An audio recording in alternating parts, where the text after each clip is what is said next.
Halo warga Plus 62, kembali lagi bersama saya di channel Indo Reaction.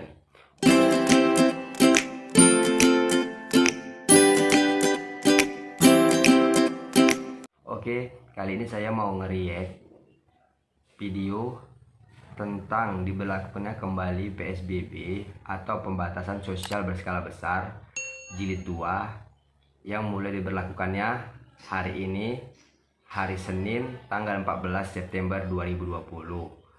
Semoga kebijakan pemerintah itu tepat karena PSBB ini sudah sudah berkali-kali diperpanjang terus menerus, ya kan. Apalagi saya yang bekerja di perkebunan kelapa sawit sampai sekarang belum bisa keluar dari perkebunan ini. Semoga dengan adanya diberlakukannya kembali PSBB ini oleh pemerintah bisa membuat penyakit corona ini cepat menghilang dari muka bumi Indonesia. Oke, langsung kita play videonya. Sebelum kita putar videonya, saya memberitahukan sedikit, video ini saya ambil dari CNBC Indonesia. Oke, jangan pakai acara lama-lama, langsung kita play.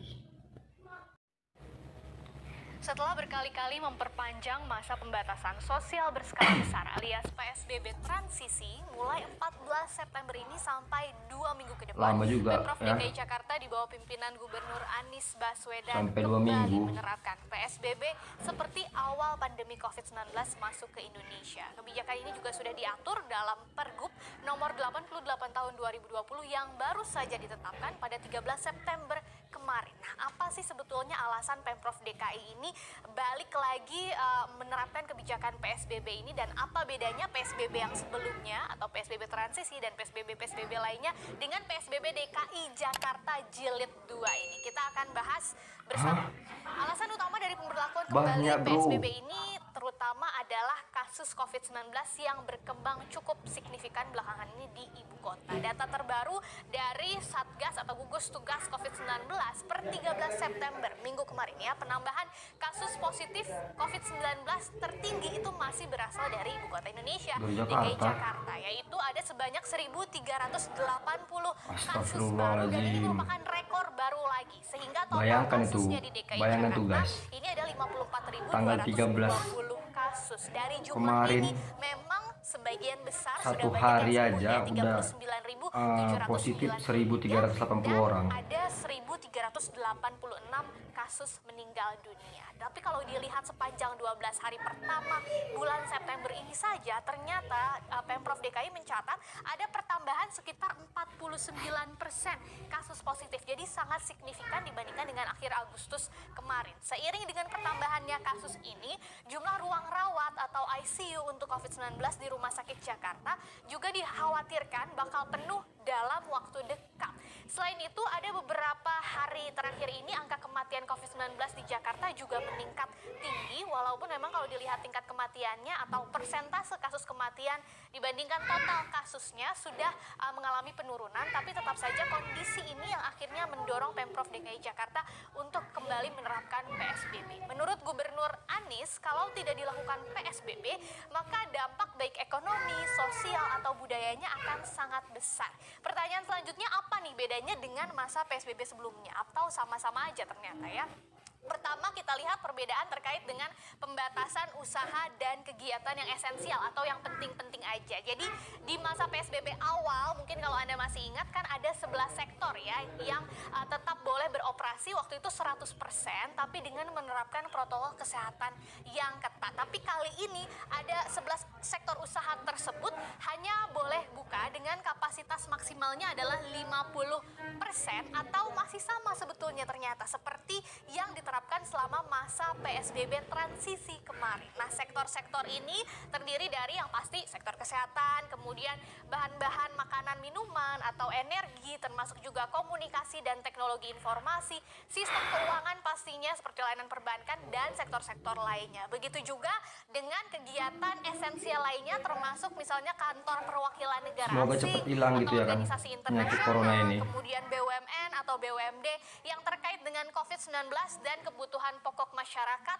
hingga organisasi kemasyarakatan lokal dan internasional yang bergerak pada sektor kebencanaan. Sedangkan khusus kantor pemerintahan nih untuk PNS atau ASN sesuai dengan Menpan RB, untuk kantor pemerintahan yang ada di zona dengan resiko tinggi atau di zona merah diperbolehkan untuk beroperasi, tapi maksimal kapasitasnya hanya 25%. Kecuali, ada kecualinya, kantor pemerintahan yang memang bersifat pelayanan langsung kepada publik, misalnya yang terkait dengan kebutuhan mendasar seperti pemadam kebakaran, kesehatan, dan yang lainnya ya. Nah, bagaimana dengan kegiatan usaha yang non esensial atau yang di luar ini semua ya, yang tidak terlalu penting kelihatannya. Nah, untuk perkantoran swasta di luar 11 sektor esensial tadi ternyata juga masih diizinkan beroperasi. Tapi sekali lagi ada pembatasan kapasitasnya maksimal 25%, sehingga sisanya itu wajib bekerja dari rumah atau work from home. Sedangkan untuk pasar dan pusat perbelanjaan termasuk mall ya, ini yang berbeda juga. Pada masa PSBB awal kan hanya boleh dibuka khusus untuk pemenuhan kebutuhan pokok aja. Jadi misalnya mall, di dalamnya ada supermarket, hanya supermarketnya aja yang dibuka. Tapi ternyata pada masa PSBB kali ini masih sama seperti PSBB transisi, justru karena seluruhnya masih bisa beroperasi dengan kapasitas pengunjungnya yang dibatasi maksimal 50%. Sementara untuk restoran atau kafe atau rumah makan yang lainnya, baik yang berdiri sendiri terpisah ataupun yang berada di dalam pasar dan pusat perbelanjaan ini tidak boleh memberikan layanan dine-in atau Iyalah ya makan kan. di tempat, Kalau alias untuk hanya boleh gimana ya bisa dibilang ya, atau bawa pulang. kita nggak Jadi bisa masih boleh bilang, buka, nggak bisa apa ya, sepenuhnya tutup bilang seperti di PSBB awal. mall itu Berbeda dengan masa PSBB ditutup, transisi mall itu kemarin dibuka, juga ya. Nah, selain masjid itu itu ditutup. Karena tidak kenapa ya? seperti masa PSBB Emang, yang awal juga, tempat ibadah khusus untuk kayak di mana ya, lingkungan tempat pemukiman beribadah saja itu yang digunakan oleh warga yang penting ya kan. setempat itu masih diizinkan Tapi ya, beroperasi juga gimana ya? dengan kapasitasnya juga dibatasi Nggak bisa sekitar ngomong, 50%. guys. Nah, ini hampir sama seperti masa PSBB transisi kemarin, tapi untuk tempat Karena ibadah yang kan besar-besar kalau atau yang mall dipakai itu oleh ditutup, masyarakat umum ya, bisa dari berbagai tempat seperti Masjid Raya misalnya, ekonomi atau Indonesia tempat bakal ibadah yang hancur memang ada lebur, di guys. zona merah, tetap harus ditutup sementara. Nah, kalau misalnya ditemukan nih amit-amitnya ada kasus positif pada lokasi kegiatan-kegiatan yang tadi sudah disebutkan, Oh, maka berarti kan nggak, seluruh apa usaha namanya, dan tempat kegiatan ibadah di juga kan, lokasi tersebut harus tempat ditutup ibadah paling juga kan nggak sedikit ditutup. selama 3 hari operasi. Selebihnya di luar kegiatan-kegiatan ini, kegiatan lain seperti sekolah misalnya, kawasan pariwisata, taman rekreasi atau tempat hiburan lainnya, fasilitas umum dan sarana olahraga akan kembali ditutup seperti semula selama masa PSBB awal ya. Jadi itu aja sebetulnya yang mirip dengan PSBB awal. Semuanya tempat hiburan yang biasanya kemarin sudah mulai ada yang jalan-jalan, sekarang udah ditutup lagi. Monas dan tempat-tempat hiburan lain di DKI Jakarta sudah ditutup. Berikutnya yang diatur adalah pembatasan mobilitas penduduknya ya. Kita lihat untuk transportasi umum misalnya KRL atau busway dan lain-lain sama seperti PSBB sebelumnya, masih dibatasi kapasitasnya maksimal 50%. Tapi gak seperti PSBB awal nih, ojek online ternyata kali ini masih boleh beroperasi dengan tetap menerapkan protokol kesehatan yang ketat. Jadi masih sama seperti masa PSBB transisi. Nah, sedangkan untuk kendaraan pribadi itu hanya boleh diisi kapasitasnya maksimal 2 orang per baris Berita kursi, baik lah ya kan kecuali buat kalau Bang kendaraan Ojol. pribadinya mengangkut keluarga yang Masih boleh domisili beroperasi. di satu rumah. Nah, yang terakhir adalah Tapi akhirnya pasti itu sepi. kebijakan ganjil genap yang kemarin menuai pro dan kontra kembali dihapus atau ditiadakan. Nah, walaupun sudah ditetapkan aturannya, kebijakan PSBB DKI Jakarta ini sebenarnya masih menuai pro dan kontra ya. Salah satu yang mendukung, kita lihat dari sisi yang pro dulu, yang mendukung keputusan Gubernur Anies adalah Wakil Presiden ke-10 dan ke-12 Bapak Yusuf Kala, karena Pak JK ini mengatakan bahwa PSBB yang akan berlaku saat ini dan 2 minggu ke depan JK. merupakan satu keharusan, karena dengan segala upaya yang sudah kita tempuh dan harapan kita memang grafiknya akan landai, tapi ternyata yang terjadi makin naik. Artinya menurut Pak JK ada sesuatu yang tegas yang harus dilaksanakan, karena kalau tidak itu akan mencapai puncak yang lebih tinggi dan akan lebih berbahaya lagi. Tapi sejumlah pihak tetap saja ada yang mengkritik juga ya, termasuk termasuk dari jajaran menteri Presiden Jokowi bahkan. Salah satunya yang cukup mencolok adalah Menko Perekonomian Airlangga Hartarto ya, karena Pak Airlangga ini menilai bahwa kenaikan kasus di DKI Jakarta bukan semata-mata karena PSBB yang kemarin dilonggarkan atau PSBB transisi, tetapi karena dipengaruhi oleh ada sejumlah kebijakan yang ditetapkan oleh pemerintah provinsi. Dan sebetulnya menurut Pak Airlangga yang diperlukan Jakarta adalah manajemen mikro atau pengelolaan mikro. Apa sih maksudnya? Misalnya ya, mayoritas penularan COVID-19 di DKI Jakarta ini menurut Pak Airlangga justru terjadi di angkutan umum. Kenapa? Karena waktu itu ada kebijakan ganjil genap yang diberlakukan kembali. Makanya Pemprov DKI Ya kemudian pula ya kan, diminta evaluasi lagi. di Jadi angkutan yang umum itu kecil-kecil kan itu sebetulnya harus penumpang itu jelas duduknya rapat-rapat ya juga kan, disoroti oleh kalangan pengusaha tentu aja ya. Salah jaraknya itu satunya dekat-dekat, ada yang saling bersenggolan cukup menuai pasti. perhatian juga, orang terkaya di Indonesia yaitu pendiri grup Jarum yaitu Robert Budi Hartono ini mengirim surat bahkan ke Presiden Joko Widodo tentang penolakannya atas kebijakan PSBB, karena menurutnya PSBB di Jakarta itu sudah terbukti tidak efektif justru dalam menurunkan tingkat pertumbuhan infeksi di Jakarta. Seharusnya menurut Pak Hartono ini ada hal yang lebih baik lagi yang bisa dilakukan pemerintah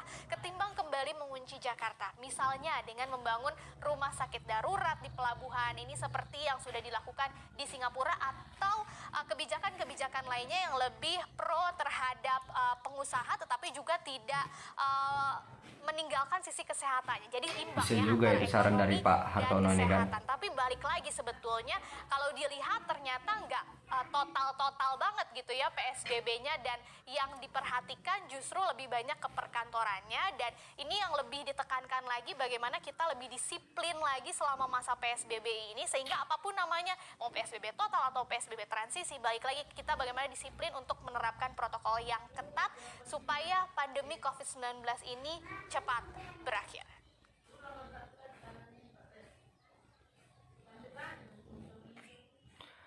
Oke, video sudah berakhir guys. Oke guys, jadi apa ya tanggapan saya di video ini ya kan guys. Kita itu sebagai masyarakat tuh harus patuh dengan protokol-protokol kesehatan ya kan.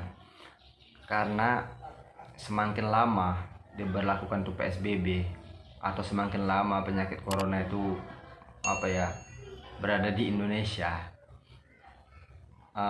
kegiatan kita itu jadi benar-benar terhambat guys. Karena saya itu pun bekerja di perkebunan kelapa sawit ini guys, sampai sekarang dari bulan 3 guys, dari bulan 3 sampai bulan September ini atau bulan 9 ini guys, saya nggak diperbolehkan keluar dari perkebunan ini guys.